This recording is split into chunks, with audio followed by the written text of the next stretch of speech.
Hey everyone, Agnach here. Welcome to another video. In today's video, I'm bringing some of the triples we had in our in-game CWL for the month of January at Aussie Malaysia. In this video, I'm bringing dragons and I'm showing some of the different strategies you can use with them. We have Blizzard Dragons and DragBat are the most popular ones at the moment. However, I also have an Electron Dragon attack, and the first attack is one I have never seen before. It is a Blizzard Drabat. So let's go to that attack.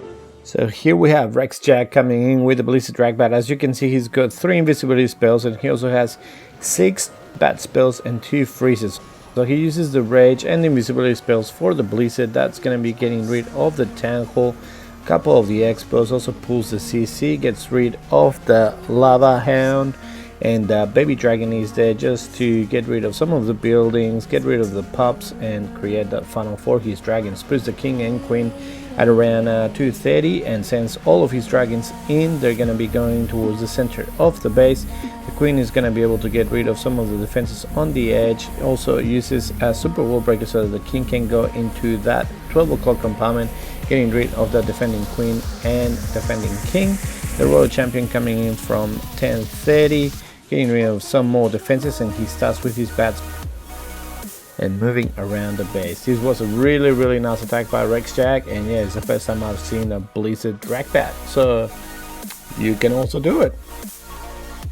This is another attack that is not very common, which is the Electrone with Dragon. So he has a few Cockaloons and the Blimp coming in. He's going to be going all the way to get rid of the Scattershot and the Eagle. So very nice value there for him, and he also creates a nice little bit of pathing for his dragons.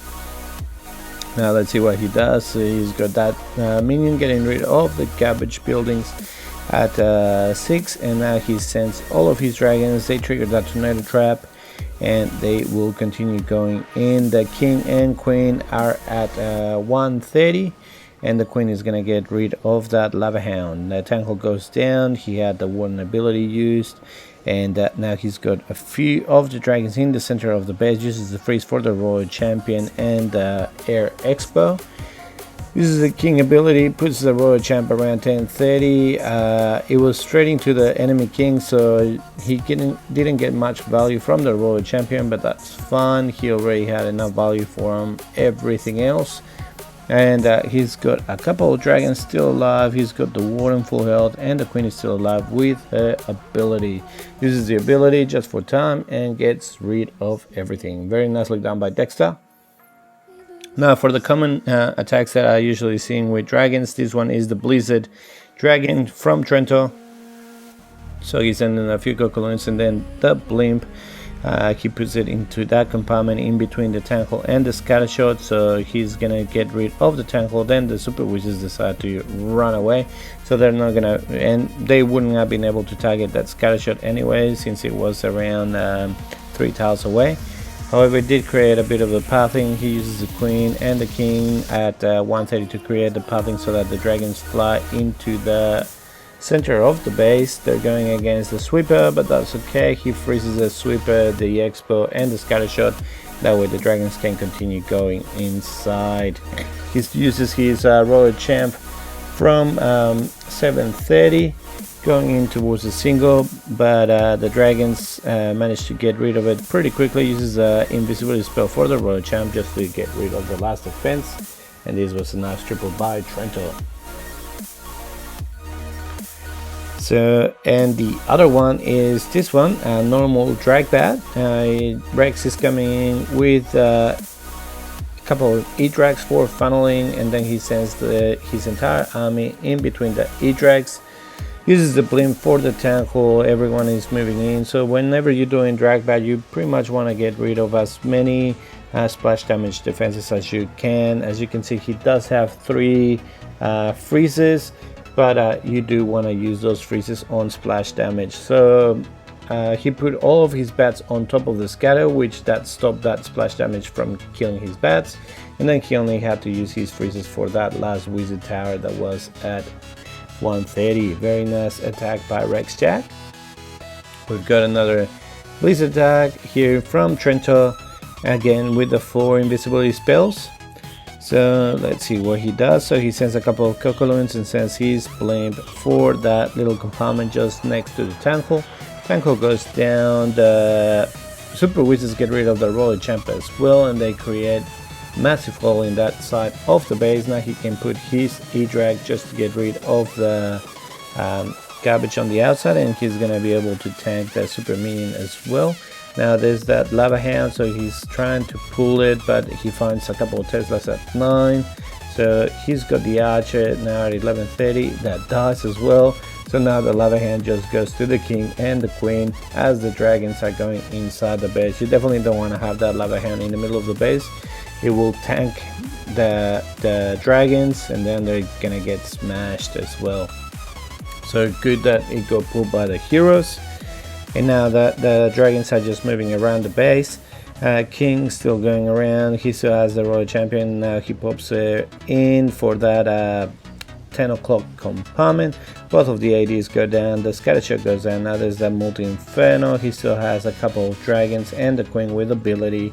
The Queen gets rid of the Tesla farm, and this was a nice triple by Trento.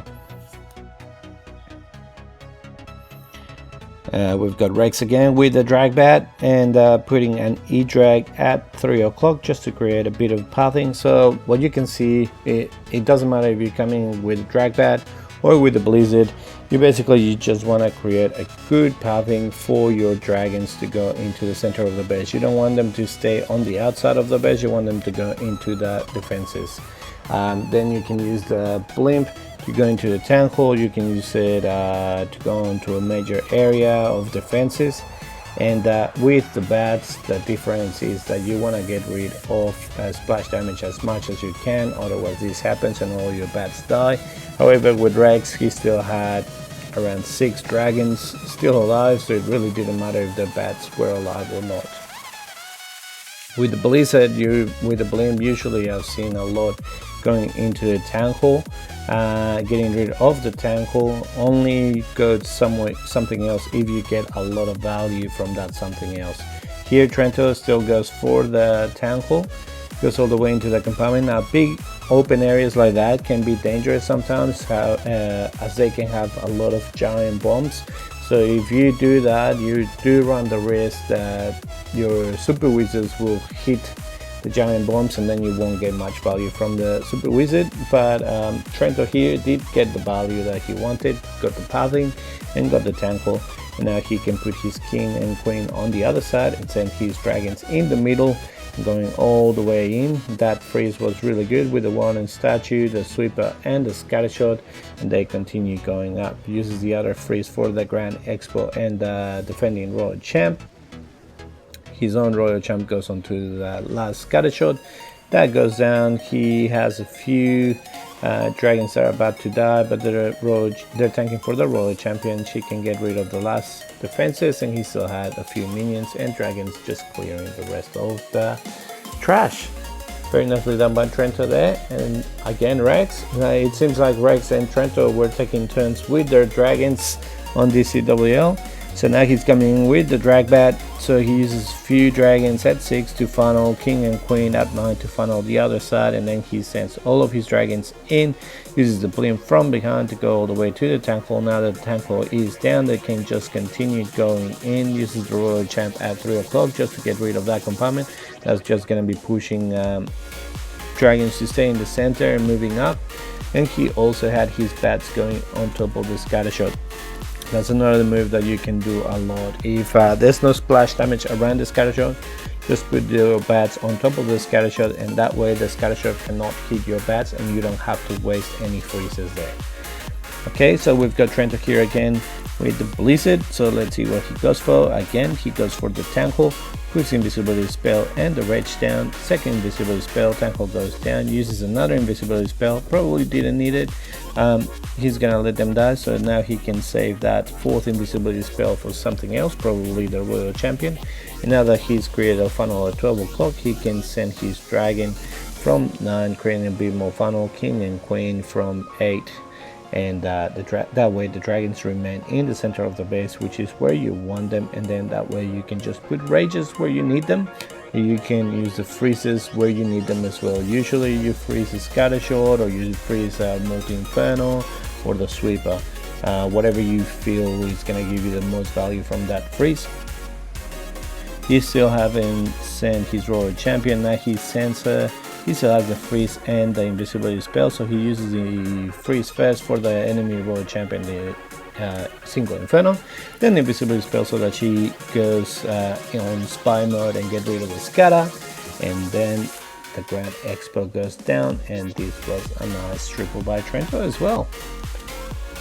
And finally we've got Aussie, so now we've got someone else coming in with the DragBat. So putting Dragon at 9 and King and Queen at 6, just creating the funnel as the previous attack. A line of dragons and balloons, sending the blimp from behind, using the warning ability so that the blimp is in the warning ability and can get all the way to the temple, puts the rage down. On this occasion he doesn't have drag and loons in his blimp, he had yetis and I think sneaky goblins, so that goes down nice and early.